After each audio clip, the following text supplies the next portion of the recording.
Hey, first grade. Who's ready to write? I sure am. Before we start, I need you to look at what's behind me.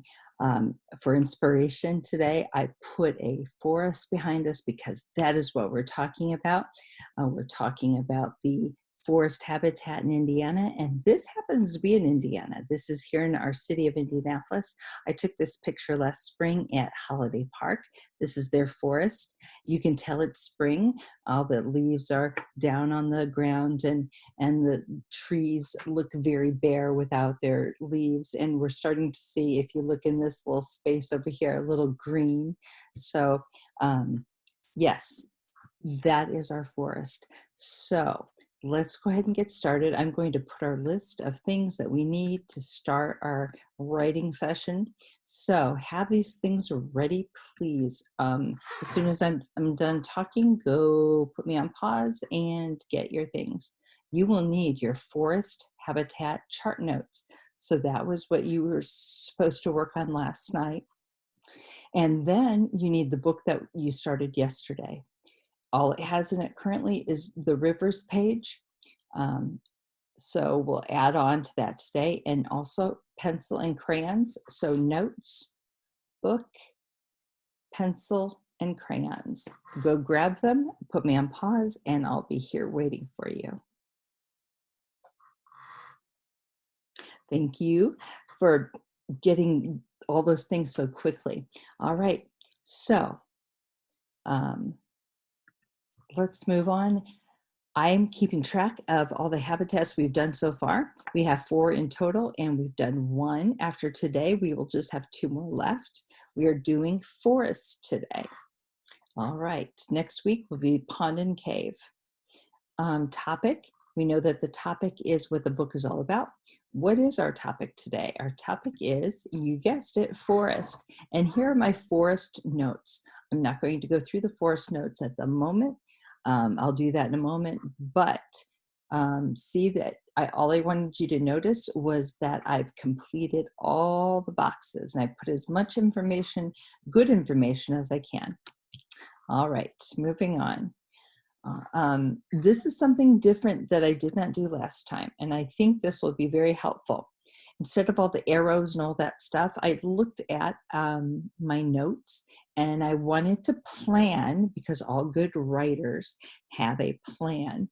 I wanted to plan where all my information was going to go. Of course, we know that the heading will be forest because that is our topic. And then what is it tells what a forest is. That is very important information, and that needs to go on the lines. So that's why I wrote on the lines. But under that, I did add this information. The forest provides a home for many animals. So that's really about this information here, but I want to include it because it's very important. I noticed just how many animals live in the forest, and I wanted to mention that because it is important. Okay, so all of the, it asks what animals live there in the forest. Well, I'm not going to list that on the lines. I'm going to include that in my illustrations. And along with that, I'm going to include the plant life in the illustrations and what kind of shelters there are in the illustrations. Just like we did last time, that worked very well. But when it comes to telling about the weather, that is going to be included on the lines. And remember, the habitat we're working on is forest, but it's forest in Indiana, so we have to use that information too. All right, so now we've coded all the notes. We know where the information is going to go, but I think it's good for us to plot it out on our illustration page. I put the text down here already. That's already set. But notice here, the worst thing that happens, and this has happened to me a lot, is you start your illustration and you're about finished, and then you go, oh, I wish I would have included this. I wish I would have included this. Oh, can I fit this in here? What you need to do is either take a pencil and write lightly on your illustration page, or use Post-its or some other kind of paper and list what you want to do where. In this area, I want to put some trees that have needles, like pine trees, because those are in forests. In this area right here, I want to have a lot of trees that have leaves like we're used to, not needles, but leaves. I want to include those in this area. And it says lots of tall trees and nuts have fallen on the ground. So I want to include those things along with because a lot of those nuts are have fallen from those trees, and those are very important to many animals in the forest. Also, in these trees, want to include some animals that are blending in with their surroundings, that are camouflaged. Then as we move on, in this area, I want to include trees that have animals living at the top or in them or on them. I read so much information about um, how so many forest animals use trees as their shelter, as their way of protection. And I need to include that in my illustrations. I also want to include lots of leaves on the ground, the dead leaves, because I learned in my research that insects and other small creatures use those leaves. Those are a big part of their shelter. Insects use them to keep moist so they don't dry out from the sun. They also are able to hide in there. So leaves, dead leaves are very important to the habitat. Also in this area here, I want to include some dead or hollow trees that may have fallen over with animals inside, because even though a tree might be dead, if it's hollow, it's a perfect shelter for many animals. And shelter is a big part of the habitat information we're looking for. All right, here I want to put some more tall trees with animals. And in this area, I want to include my heading, which of course we know is going to be forest or the forest. And then in this section, I want to include a burrow. I learned about a burrow. A burrow is a hole.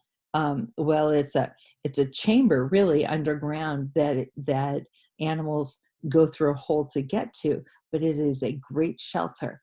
And I learned that possums, their babies are called joeys, and the mother possum and the joeys a lot of times will live in these burrows underground to stay safe from predators.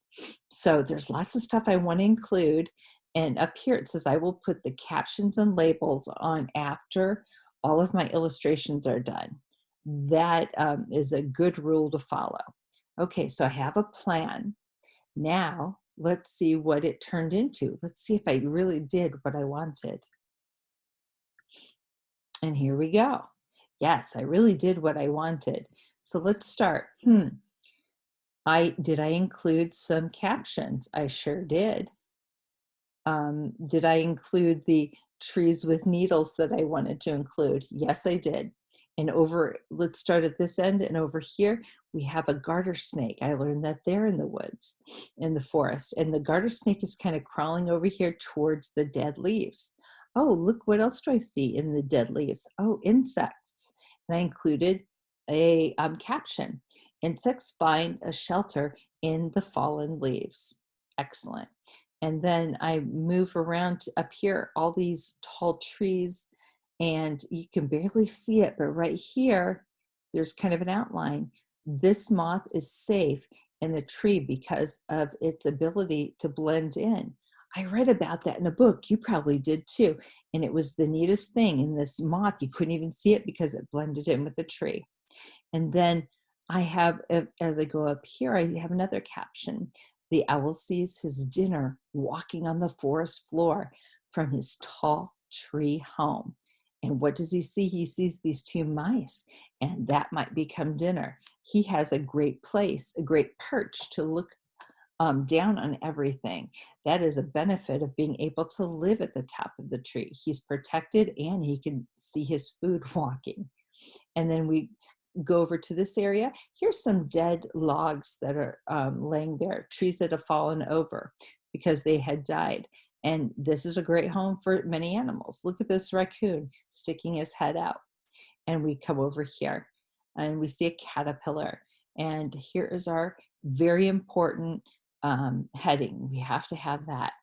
And then as we climb over here, we talked about that thing called a burrow where possums and their joeys live. And I thought that word burrow was important, so I made it bold. A burrow full of possum joeys or babies and their mother are safe in their shelter underground. Oh, and it's a good thing they are because I see a fox right there. It looks like he's looking for dinner, and I included a label here. Everything that you draw animal-wise, um, you probably should have labels on those. But here is my writing. I hope, oh, and I forgot to read the writing to you. So this is important. A forest is a place where trees grow.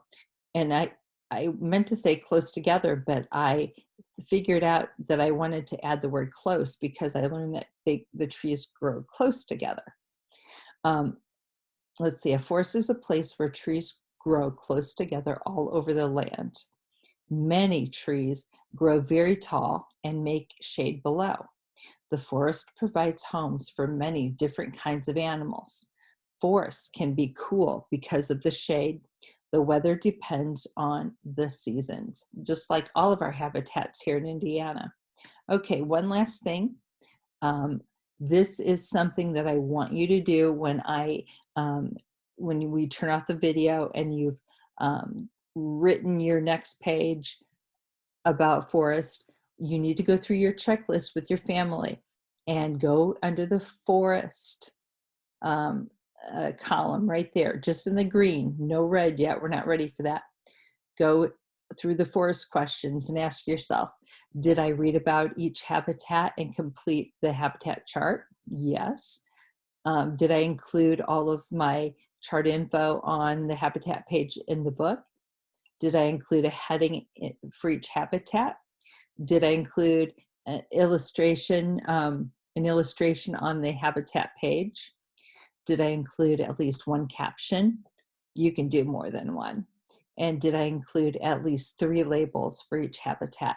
Pretty easy to do. I know you can do it, but have fun with this writing. I can't wait to see it. Have a wonderful day, and we will see you next week for the last 2 habitats. Have a good weekend.